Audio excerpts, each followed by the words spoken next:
Attention.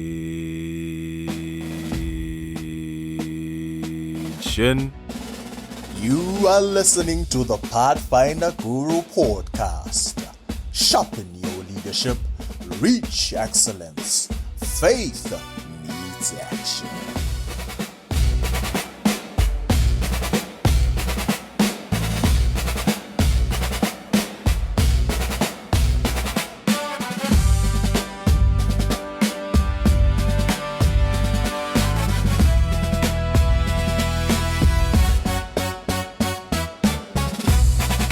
Welcome to the Pathfinder Guru Podcast, and thank you very much for joining us. I hope that you're doing well and you are fine under the shadow of God's wonderful, wonderful wings. It has been a minute, it has been a moment, and I have been MIA. I've been missing in action, but we are back. And in today's topic, I'm gonna talk about something that I've been reflecting over, that I've been thinking about, which is defining the kind of leader that you want to be. Defining the leader that you want to be. And this is in the context of the leader that you want to be in the church or in the Adventist Youth Ministry. Most of the time, that is something that we miss. You know, when you have been in the ministry, you fell in love with the ministry. You fell in love with how the ministry made you, or how you had an impact to the children that you were working with at a local church.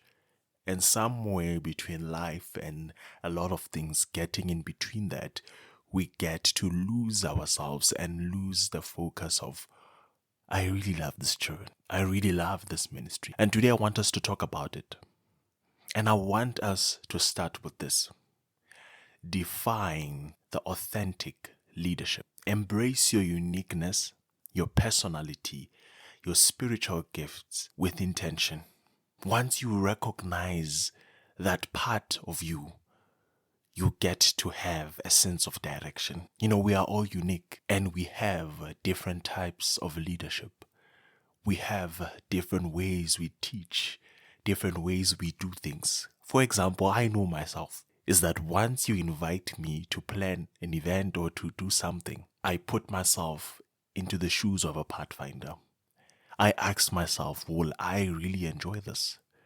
I ask painful questions. Sometimes I'm unapologetic because I have seen in the ministry that we give children the same things year after year after year, and we are not spicing them up. Hence, when I am in a committee, I ask sensitive questions. Sometimes I may sound as rude. Sometimes I can even tell you that you need to do better. This event is boring.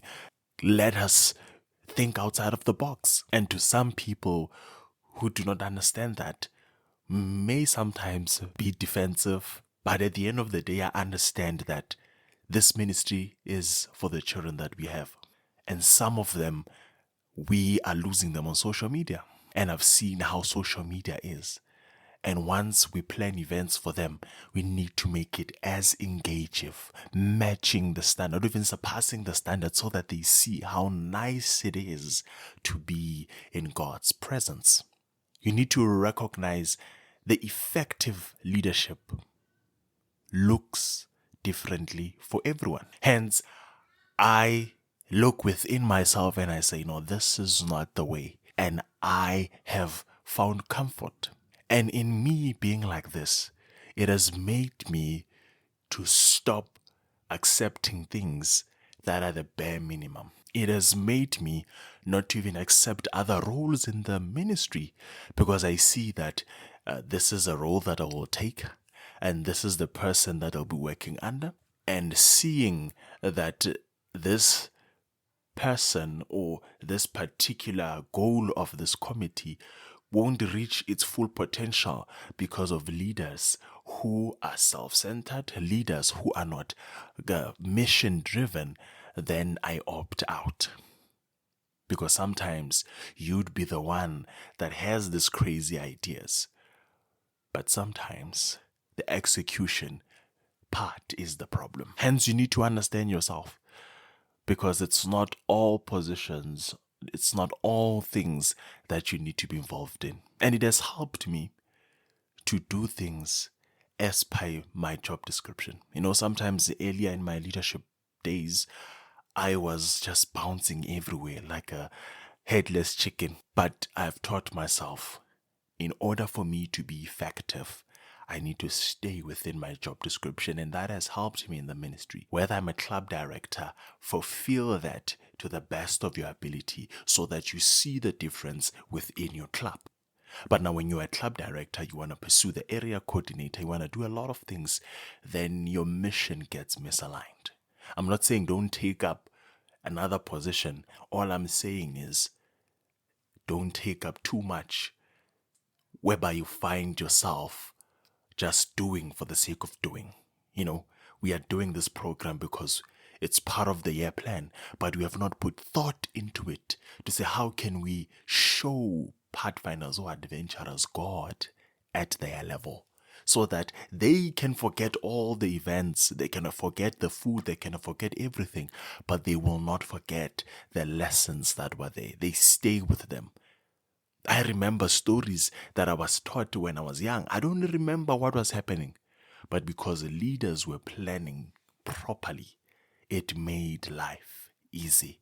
And I was able to remember those old times and find strength in them. So ask yourself, true impact comes from being yourself, not from wearing a mask to please others. You need to be your authentic self.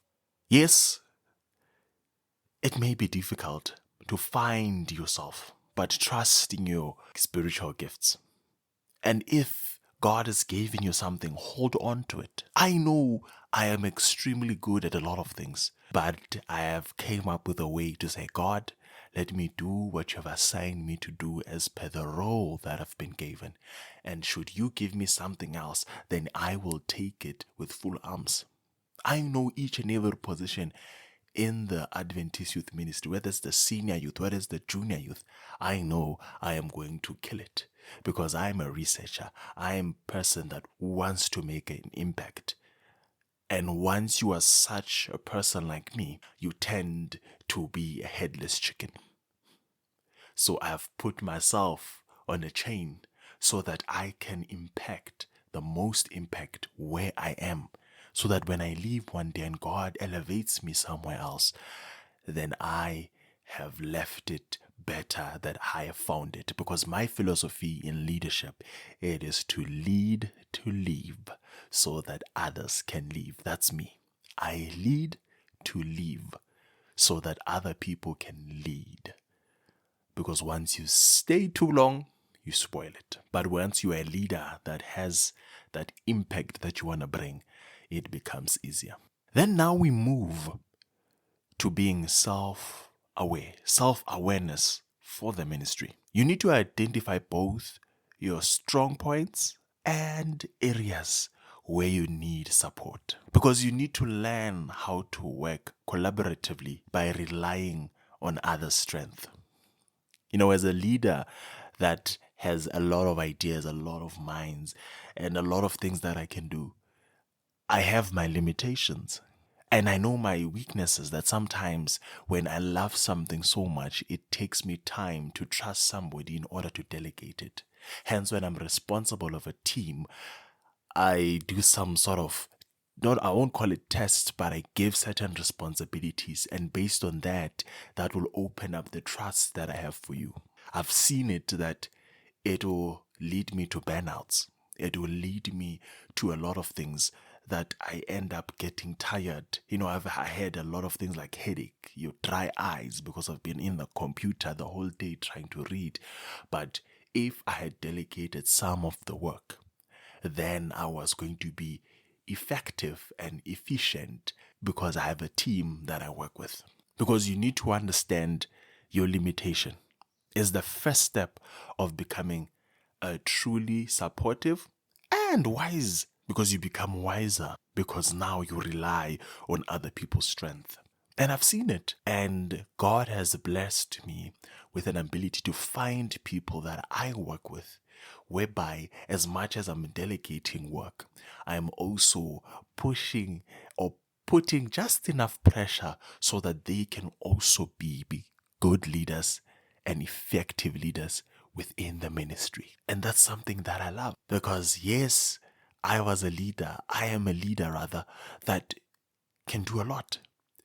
But in me doing a lot alone, I won't make it. But if I find the willing and right leaders, then it becomes easier for me to mentor them, to guide them, and to support them, and to see their weaknesses and their strength, and turn what they are strong in into something they hold. And automatically they help me, because I get to let go of certain things that are my weakness. And when all that is said and done, you have understood your purpose, you have understood your mission, you have understood that here is my limitations, and I need to get help and find people to help me. The next stage is you now staying grounded in your calling. Most of the time we forget. And I want you to remember the joy you found in working directly with children. Sometimes we lose it along the way. We do for the sake of doing. But remember the smiles that you've put in those children. Remember the lessons that you have taught them. You may not be around them, but there's something that comes because you are staying grounded in your calling.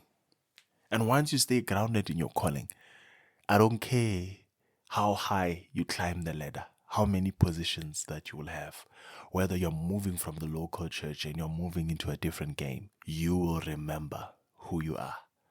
You will stay grounded, and you will be a person that knows who you are and why you are here. Because sometimes we lose it. We elevate, then we make things about ourselves. We make things about which type of lanyard, which type of epaulet am I wearing. We make it about rank. We make it about status. We want to be heard. We want to be felt when we walk into rooms. But that child that you made a promise to, that you took the charge, should find you approachable, should find you and come to you and talk to you, because you have remained grounded. Because at the end of the day, you won't be in those positions forever. But the impact that you have in this children is the only thing that will last forever. And it's upon you to stay grounded. Because the higher you climb in service, the lower you should bend to uplift those at the grassroots level. And once you understand that, you are going to become a good leader. You are going to become a leader that understands yourself. And I'm not saying it's going to be easy to understand yourself. It took me time as well. But all I know is that once God has planted something in your heart, never let that go. And even when He blesses you, always remember to bless others. Because when all is said and done, all honor and glory in whatever that you do goes back to Him that has enabled you to be where you are. Thank you very much for joining us in today's podcast. I loved today's podcast because it was a moment of reflection. It was a moment that also filled my heart, because sometimes when we are constantly working, we lose the focus. And sometimes we just need to switch off the machine and really look back and say, oh, how good it is. Oh, thank you, God. Because at the end of the day, He is the one that has enabled us to be where we are. Thank you very much for joining us. And there will be more podcasts to come. That is a promise, because I have been filled with the Spirit. And once God has something in your heart, He says, I won't let you go up until you speak it, up until you share it with the world. Thank you very much. But for now, you are dismissed.